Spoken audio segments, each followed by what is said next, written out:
Hello viewers, welcome to my channel. இன்னைக்கு பேகர் 2 அதாவது மாயா season 2 Tamil explanation பார்த்தா பார்க்க போறோம். ஸ்டார்டிங் சீன்ல ஒரு பிளாக் கலர் கார் தான் காட்டுறாங்க. அது அப்படியே ஒரு குளத்து பக்கமா போய் நிக்குது. அப்ப இந்த கார்ல இருந்து ஒரு பொண்ணு இறங்கி வராங்க. அவங்க வந்து ஒயிட் கலர் ட்ரெஸ் போட்டிருக்காங்க. அவங்க அப்படியே அந்த குளத்தை பார்த்து நடந்து போறாங்க. அப்படி அவங்க போயிட்டு இருக்கும்போது அவங்க போட்டிருந்த ஷாலை அப்படியே கீழே போட்டு போறாங்க. அப்ப அவங்க ஒரு டயலாக் சொல்றாங்க. அது என்னன்னா, ஒவ்வொரு மனுஷனும் தன்னோட பழைய ட்ரெஸ் கலத்திட்டு புது ட்ரெஸ் மாத்துறது போல ஒவ்வொரு ஆன்மாவும் தன்னோட பழைய உடல்கள் விட்டு புது உடலுக்கு மாறும் அப்படின்னு சொல்லிட்டு அவங்க நேரம் அந்த குளத்துக்குள்ள அப்படியே மூழ்குறாங்க. அதோட அந்த சீன் அப்படியே கட் ஆகுது. அடுத்த சீன்ல துர்கா தேவியோட சிலையை தான் காட்டுறாங்க. அங்க எல்லாருமே திருவிழா மாதிரி சந்தோஷமா கொண்டாடிக்கிட்டு இருக்காங்க. அப்ப அங்க ஒருத்தர் சாமி கும்பிட்டு இருக்காரு. அவர் பேர் தான் மிருத்யுஞ்சய் ராய். அப்போ ஒருத்தவங்க மிருத்யுஞ்சயோட பக்கத்துல வந்துட்டு அவரோட கண்ணத்துல கலர் பொடியை பூசிட்டு ஹாப்பி ஆனிவர்சரி மிருத்யுஞ்சய் அப்படின்னு சொல்றாங்க. இவங்க தான் ஆந்திரா. இவங்க மிருத்யுஞ்சயோட ஒய்ஃப். அப்போ ஒரு பையன் வந்து மிருத்யுஞ்சய ஹக் பண்றான். இவன் பேர் தான் ரிஷி. இவன் இவங்களோட ரெண்டாவது பையன். அதுக்கு ஆந்திரா, உனக்கும் உன்னோட அப்பா மேலதான் பாசம், என் மேல பாசமே இல்ல அப்படின்னு சொல்றாங்க. அப்போ ரிஷி, அம்மா எனக்கு உங்க ரெண்டு பேரையும் ரொம்ப பிடிக்கும், ஆனா எனக்கு அப்பா ரொம்ப ரொம்ப பிடிக்கும் அப்படின்னு சொல்றான். அந்த சீன் அப்படியே கட் ஆகுது. அடுத்த சீன்ல திடீர்னு ரிஷி தண்ணிக்குள்ள கிடக்குறான். அவனோட கால்ல ஏதோ ஒண்ணு கட்டி இழுத்துட்டு இருக்கு கடலுக்குள்ள. ரிஷி அவனோட கால்ல கட்டப்பட்டிருந்த கயிறை கலத்த பாக்குறான். ஆனா அவனால முடியல. அவனால மூச்சு விட முடியாம அப்படியே தண்ணியில மயங்குறான். அப்படியே அந்த சீன் கட் ஆகுது. அடுத்த சீன்ல கடலை தான் காட்டுறாங்க. கடலுக்குள்ள இருந்து மாயா அப்படியே வெளியே வராங்க. இதுல அவங்க பேரு மாயா ஜெய்சிங். கடலுக்குள்ள இருந்து வெளியே வரும்போது ரிஷியோட கையை பிடிச்சு வெளியே இழுத்துட்டு வராங்க. அப்ப ரிஷியை வெளியே இழுத்துட்டு வந்து அவனோட நெஞ்சில கையை வச்சு அமுக்குறாங்க. அதுல ரிஷியை தண்ணியை வெளியே கக்குறான். அப்ப ரிஷி கண்ணை முழிச்சு பாக்குறான். மாயா ரிஷியை பத்தி லேசா சிரிக்கிறாங்க. ரிஷியும் மாயாவை பத்தி ரசிச்சுக்கிட்டு மாயாவை பார்த்து சிரிக்கிறான். அப்ப அவங்க நிறைய பேர் கூடிடுறாங்க. அப்ப மிருத்யுஞ்சயும் ஆந்திராவும் ஓடி வராங்க. அப்ப மாயா அங்க இருந்து எந்திச்சு காரை நோக்கி போறாங்க. ரிஷி மாயாவை பார்த்து அப்படியே ரசிச்சுக்கிட்டு பாத்துட்டு இருக்கான். அப்ப மாயா அவங்களோட பிளாக் கார்ல ஏறி அப்படியே கிளம்புறாங்க. அப்புறம் மிருத்யுஞ்சயும் ஆந்திராவும் ரிஷி கிட்ட வராங்க. அப்ப மிருத்யுஞ்சய், ரிஷி உனக்கு எப்படி இப்படியாச்சு, நீ எப்படி தண்ணிக்குள்ள மூழ்குன அப்படின்னு கேக்குறாங்க. அப்ப அங்க நின்னுட்டு ஒருத்தங்க, உங்களோட பையனை ஒரு பொண்ணு தான் காப்பாத்தினா, அந்த பொண்ணு மட்டும் இல்லன்னா உங்க பையன் நீங்க இறந்துருப்பான் அப்படின்னு சொல்றாங்க. ரிஷி மாயாவை நினைச்சு சிரிக்கிறான். அடுத்த சீன்ல ஒரு வால் பயிற்சி மையத்துல தான் காட்டுறாங்க. இங்க மாயா கையில ஒரு வால் எடுத்துட்டு உள்ளக்க போறாங்க. அப்புறம் ஒருத்தர் வால் சண்டை போட்டு கீழே வீழ்த்துறாரு. இவர் பேர் தான் ருத்ரா ராய், மிருத்யுஞ்சயோட முதல் பையன். அவர் சண்டை முடிச்சு வந்துட்டு இருக்கும்போது திடீர்னு அவருக்கு முன்னால ஒரு வால் வந்து சுவத்துல சொருகுது. ருத்ரா ஷாக் ஆகி யார் அது அப்படின்னு பாக்குறாரு. அங்க முகமுடி போட்டுட்டு ஒருத்தங்க இருக்காங்க. அப்ப ருத்ரா, சாரி எனக்கு வேலைக்கு டைம் ஆச்சு, நம்ம நாளைக்கு சண்டை போடலாம் அப்படின்னு சொல்லிட்டு கிளம்பலான்னு பாக்காரு. அப்ப அவங்க ருத்ராவோட தோல் மேல வாழை வச்சு ருத்ராவை நிறுத்துறாங்க. அப்புறம் ருத்ராவும் வால் சண்டைக்கான முகமுடியை போட்டுட்டு அவங்க கூட சண்டைக்கு போறாரு. ருத்ராவும் அவங்களும் வால் சண்டை போட்டுட்டு இருக்காங்க. ஒரு கட்டத்துல இவங்க ரெண்டு பேரும் சண்டை போட்டுட்டு இருக்கும்போது ருத்ராவோட வால் பட்டு அவங்களோட முகமுடி கலந்துருது. ருத்ரா கூட வால் சண்டை போட்டது மாயா. ருத்ரா மாயாவை பார்த்து ஷாக்கிங் ஆறாரு. அப்ப ருத்ரா, ஐம் சாரி, உங்களுக்கு ஒண்ணு இல்ல, நீங்க நல்லா விளையாடுங்க, அடுத்ததோட பாக்கலாம் அப்படின்னு சொல்லிட்டு கிளம்பலான்னு பாக்காரு. ஆனா மாயா எதுவுமே சொல்லாம மறுபடியும் வாழை வச்சு தாக்க போறாங்க. அப்புறம் ருத்ரா அவரோட வாழை வச்சு தடுத்துட்டு, மேடம் உங்களுக்கு என்னதான் பிரச்சனை, எதுக்கு அவங்கள இப்படி சண்டை போட்டுட்டு இருக்கீங்க, நீங்க யாருன்னு எனக்கு தெரியாது அப்படின்னு சொல்றாரு. திடீர்னு மாயா ஒரு துண்டு பேப்பர் அவங்களோட வாழால வச்சு ருத்ராவோட நெஞ்சில குத்துறாங்க. உனக்கு என்ன பைத்தியமா அப்படின்னு சொல்லிட்டு அந்த நெஞ்சில குத்திருந்தா வாழை எடுக்கிறாரு. அப்போ மாயா, மக்கள் எல்லாரும் அப்படிதான் நினைக்கிறாங்க அப்படின்னு சொல்றாங்க. அதுக்கு ருத்ரா, பைத்தியம்னா அப்படின்னு கேக்குறாங்க. மாயா ஜெய்சிங் அப்படின்னு சொல்றாங்க. அப்போ ருத்ரா அவரோட நெஞ்சில குத்தி வச்சிருந்த நியூஸ் பேப்பர் எடுத்து பாக்குறாரு. இனிமே ஆர்டிக்கல் எழுதும்போது ஒழுங்கா சிந்திச்சு எழுதணும் அப்படின்னு சொல்லிட்டு கிளம்புறாங்க. அங்க கட் பண்ண அப்படியே ஒரு கம்பெனியை கட்டுறாங்க. அப்ப ருத்ரா அந்த நியூஸ் பேப்பரை தூக்கிட்டு போய் ஒரு பொண்ணு கிட்ட கொடுத்து, இதை நீ தான் வெளியிட்டியான்னு கேக்குறாரு. இவங்க பேரு தான் அனன்யா. அனன்யா அதை பார்த்து சந்தோஷமாறாங்க. இதை நான் வெளியிடல, ஆனா இது உண்மையா இருந்து ரொம்ப சந்தோஷமா இருக்கும் அப்படின்னு சொல்றாங்க. அதுக்கு ருத்ரா, உனக்கு என்ன பைத்தியமா, அவ ஒரு சைக்கோ, நான் 20வது மாடியில இருந்து கூட கீழே குதிச்சிருவேன், ஆனா அவகிட்ட மட்டும் ஒப்பந்தம் வச்சுக்க மாட்டேன் அப்படின்னு சொல்றாரு. அப்போ அனன்யா, நீ மாயா ஜெய்சிங்க மீட் பண்ணியா அப்படின்னு கேக்குறாங்க. அதுக்கு ருத்ரா, அவ ஒரு சைக்கோ, புரிஞ்சுதா அப்படின்னு சொல்றாரு. அதுக்கு அனன்யா, மாயா ஜெய்சிங் ஒரு மிகப்பெரிய ரைட்டர், கடந்த 3 வருஷமா அவங்களை யாருமே பார்க்கவே இல்லையா அப்படின்னு சொல்றாங்க.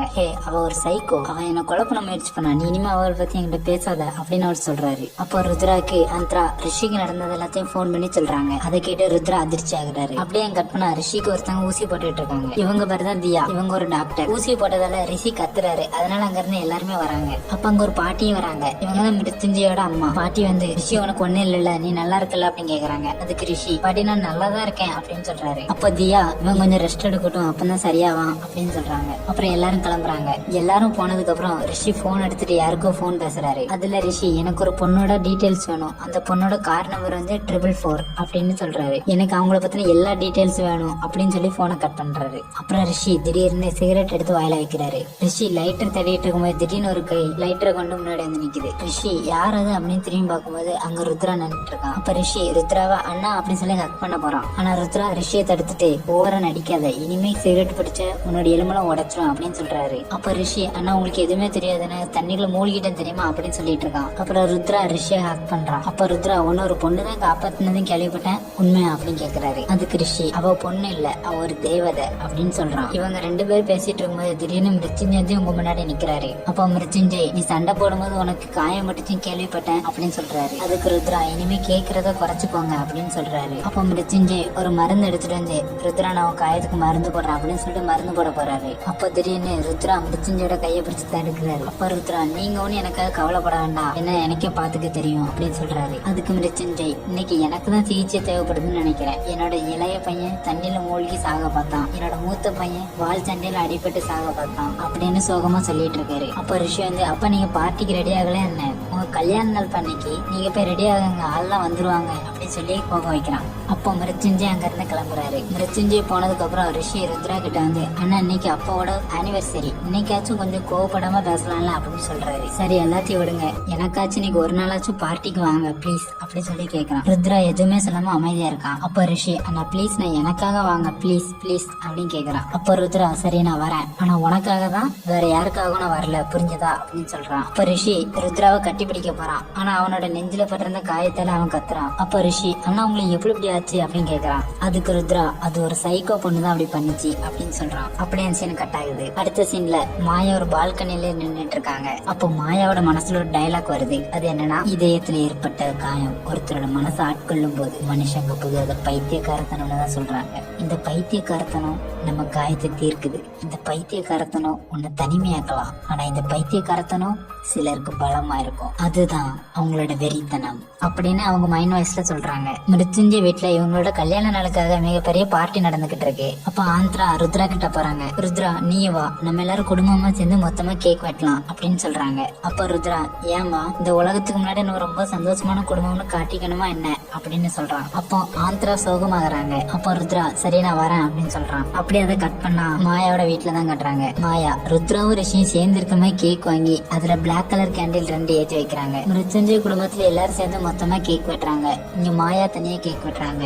மாயா கேக்ல அந்த ரிஷியோட காலை வெட்டுறாங்க. அப்போ பிளாஷ்பேக்ல மாயா தான் ரிஷியோட காலை கயிறை வச்சு கெட்டி தண்ணிக்குள்ள இழுத்துருக்காங்க. அப்ப திடீர்னு கேக்ல ருத்ராவோட நெஞ்சில கத்தி வச்சு குத்துறாங்க. அப்போ பிளாஷ்பேக்ல மாயாவை கூட ஒருத்தன் போன்ல பேசிக்கிட்டு இருக்கான். அதுல அவன், மாயான்னு சொன்ன மாதிரி பொய்யா ஒரு ஆர்டிக்கலை வெளியிட்டுட்டேன், அந்த ரூவான் பப்ளிகேஷன் கம்பெனி உங்களோட ஒப்பந்தம் வச்சிருக்குன்னு பொய்யா அவங்க கம்பெனில கொடுத்த மாதிரி ஆர்டிக்கலை வெளியிட்டுட்டேன். திடீர்னு மாயா ரிஷியும் ருத்ராவும் சேர்ந்து இந்த கேக்க 2 துண்டை தனியா வெட்டுறாங்க. திடீர்னு மாயா அங்கிருந்து எழுந்திரிச்சு ஒரு போட்டோ நோக்கி போறாங்க. அந்த போட்டோல மாயாவும் இன்னொருத்தவங்களும் ஹக் பண்ற மாதிரி இருக்கு. மாயா அந்த போட்டோ பக்கத்துல போறாங்க. அப்ப மாயா ஒரு டைலாக் சொல்றாங்க. அது என்னன்னா, எனக்கும் வலிக்கும் ஒரு வித்தியாசமான தொடர்பு இருக்கு, என்னால அதை ஏத்துக்க முடியல, ஆனா அதே மாதிரி என்னால அதை விடவும் முடியல அப்படின்னு சொல்றாங்க. அந்த போட்டோல மாயாவை ஹக் பண்ணவரோட கையில ஒரு பிரேஸ்லெட் இருக்கு. அப்படியே கட் பண்ணா ருத்ராவோட கையிலயும் அதே பிரேஸ்லெட் இருக்கு. அங்க கட் பண்ணா மாயா சாமி படத்து முன்னாடி உட்கார்ந்துருக்காங்க.